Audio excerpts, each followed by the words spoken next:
I need to talk about the hair. Okay. So there is a museum that has a Superman display. Oh, I'm sorry.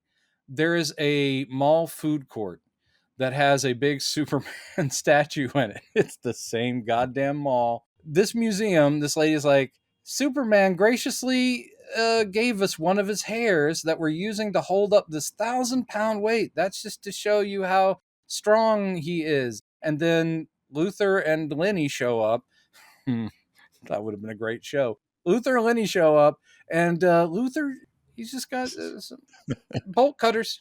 That's all you need, apparently, to cut An invulnerable Superman hair that's holding 1,000-pound weight you could use bolt cutters.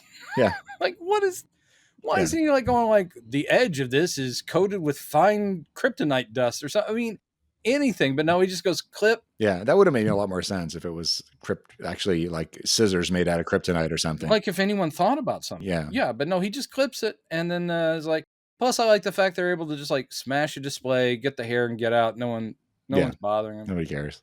No one cares. So he goes, this one hair has DNA of Superman. I know Superman's DNA, and I'm going to, since I've never been in these film series presented as a scientific genius, other than some computer stuff I did in the first movie, I'm now a geneticist.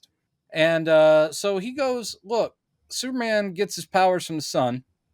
I guess he figured that out or something. The red sun, I mean the yellow sun energy gives him his power. So we're going to use his DNA. We're going to put it in this box with stuff, and oh god, them putting in the little costume. It's like this is going to create a powerful being, and we're also going to add his costume and its little like doll clothes. And Lenny goes, that's not going to cover much. He goes, it'll grow like him. Why is this something that needed to be addressed at all? I know. And also, why is there Nuclear Man? Why isn't he just Bizarro? Other than he's literally named after the thing that the movie's about. Nuclear weapons and the fear of nuclear. So Nuclear Man. Okay. But if you're going to get a bodybuilder from Venice Beach with a mullet whose name is Mark Pillow, and he's going to be your villain, dude. Yeah. Just make it fucking Bizarro. I guess, well, in order to shoot a scene, I mean, the right way to do it, obviously, would have been to have Christopher Reeve play another evil version of himself, which I don't think they had the budget to do in this, to film scenes like that. I mean, they have stuntmen replacing them for all the other scenes. It could have just been the exact same thing. Yeah, swapping out. If they shot it differently, they could have. And Bizarro has makeup, which would be... it could be a mask that's Christopher Reeve-esque. I don't think you'd have to do much. Right. And then it could be literally ADR of Christopher Reeve going like, me love you, me not kill you. And then be like, dude, that's all I need. Backwards S, bring it. Instead, we get this. So this little box has genetic material that will somehow grow into a new super-powered person. And the only thing missing is you need all this nuclear radiation that you can only get in the sun. So let's go to a missile launch. And again, I worry about the world that Superman lives in, because if you go to a costume store and get a cool hat, people will just think you're a general and can walk into a military base and just go, don't listen to them, fire it at these new coordinates. Oh, they say the weather's bad, we can't launch a missile. Do you know the code? Blah, blah, blah. We do. Then fire away, boy. And that's Luther being like, I'm a general. Great. Yeah. It takes nothing to get into a military base in that world. And this is where it's funny to me. Like they obviously they don't give a heads up to Superman about this. They just fire it, and he's just there. Yep, I'm on it. I must have missed one. This is what Superman does. He does. He does. The budget's so bad that a few times Chris Reeve is just doing this, and we're led to believe he's flying. Right. That's about what the movie's like. I know. He flies out, he grabs that missile, which has that box in it, and he tosses it in the sun, which basically means he fell into Luther's trap. And then we see an animated ball of fire come out of the sun, spin around, turn into a fetus that grows into a Venice Beach bodybuilder with a mullet. Here's what they should have done as far as design. I'm not saying that the Nuclear Man costume is bad. It's a fine looking super outfit, but they Yeah, may have it's all thought right. about, we're going to be shooting blue screen, and the orange color on the Nuclear Man outfit when it's under blue screen basically looks like his skin tone.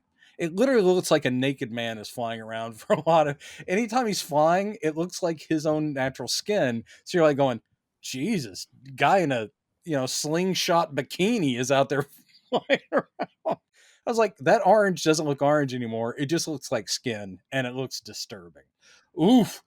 Ugh, I don't like that. I don't like that at all. But anyway, so Nuclear Man is somehow born, and somehow, again, I know that comics don't worry about this too much, but there could have been a toss-off line of Luthor saying, like, similar to Kryptonian technology that I figured out is like, I put something in there that will give him a quick upgrade in language and intelligence or whatever, know who he is, know where to come. Like when he is born, he'll know where his dad is or whatever.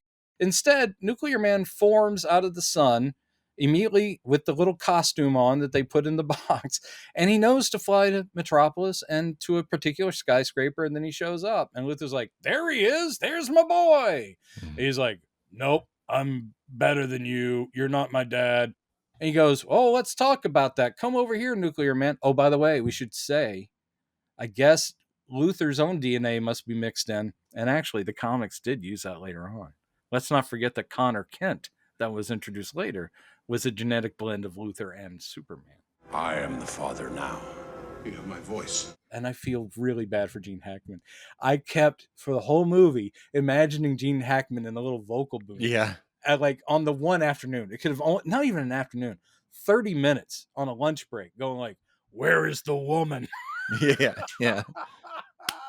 But anyway, so Nuclear Man speaks with like gruff Luthor voice. No, you have my voice. So Nuclear Man's like, I'll do whatever I want. He goes, yeah, come over here though. Let's talk about it. And he happens to walk off the balcony and into the apartment and into a shadow and immediately shuts down.